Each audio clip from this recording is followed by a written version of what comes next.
Dalam dunia yang semakin pantas dan terhubung melalui teknologi, masih ramai yang berasa terasing dan tercari-cari tujuan hidup.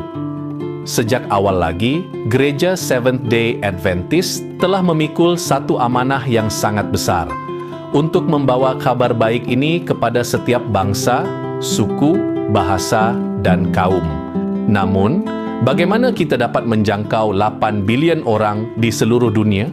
Ini bukan tugas seorang pastor semata-mata, tetapi ini adalah tugas kita semua sebagai satu pergerakan yang bersatu.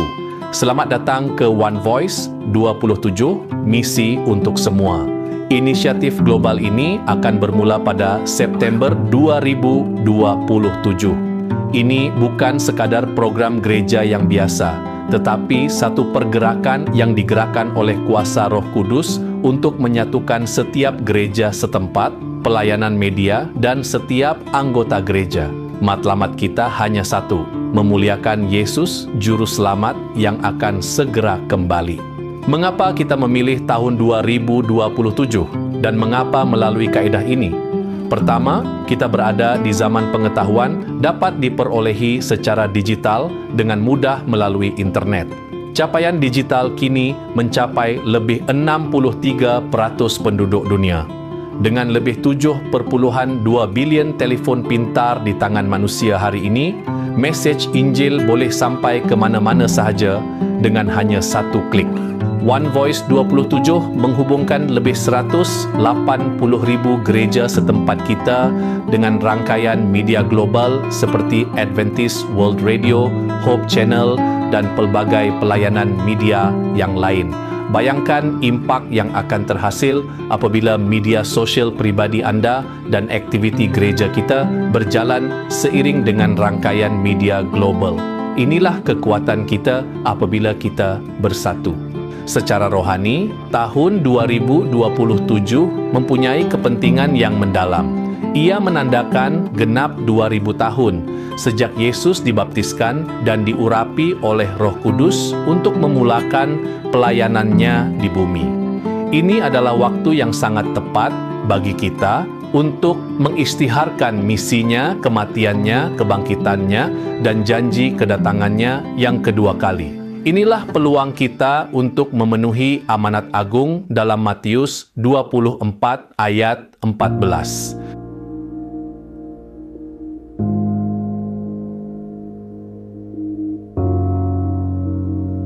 Project One Voice 27 ini selaras dengan Pelan Strategik General Conference untuk tahun 2025 hingga 2030.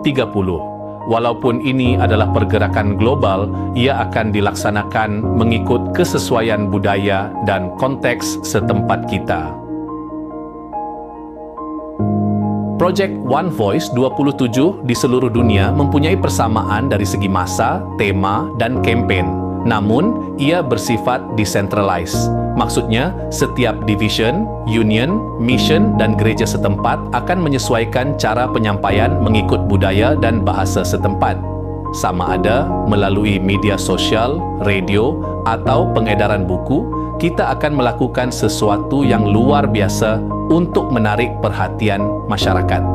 Seperti yang dinyatakan oleh Ellen White, kita harus berusaha dengan sepenuh hati kerana kita sedang berada di ambang zaman yang sangat mencabar.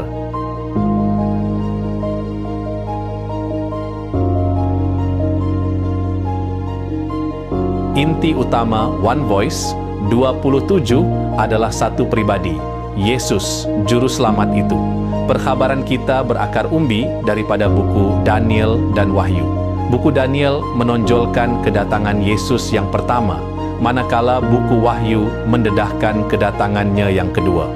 Apabila kita mempelajari nubuatan ini, kita sebenarnya sedang melihat sejarah kasih Tuhan dan kemenangan akhir bagi umatnya. Kita mahu dunia melihat bahawa Yesus adalah jawapan kepada setiap nubuatan di dalam Alkitab.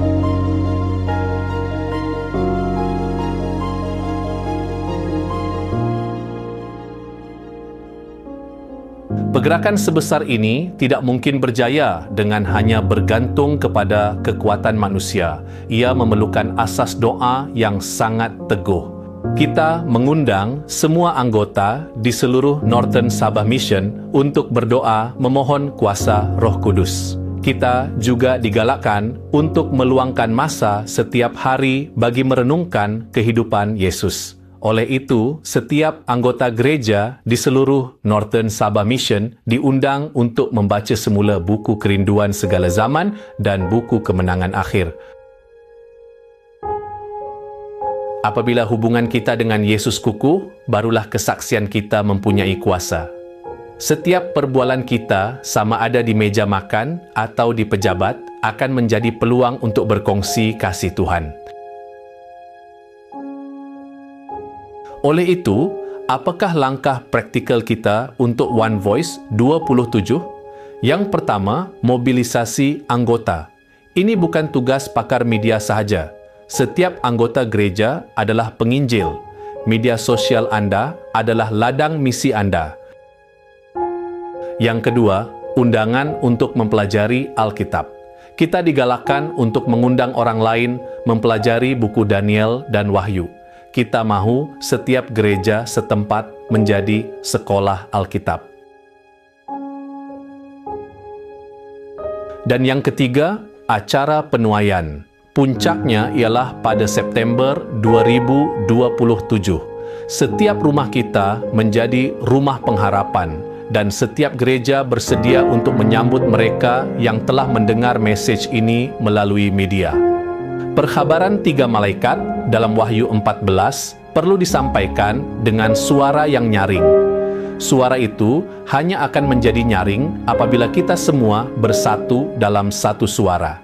Satu mesej, satu misi, dan satu tujuan. Mari kita melangkah ke hadapan dengan penuh iman sehingga hari di mana Yesus datang kembali dalam kemuliaannya. Mahukah Anda menjadi sebahagian daripada misi ini? Mulakannya dengan doa dan pembelajaran Alkitab pada hari ini. Mari kita jangkau dunia bersama-sama. Mari kita laksanakan tugas ini dengan penuh setia.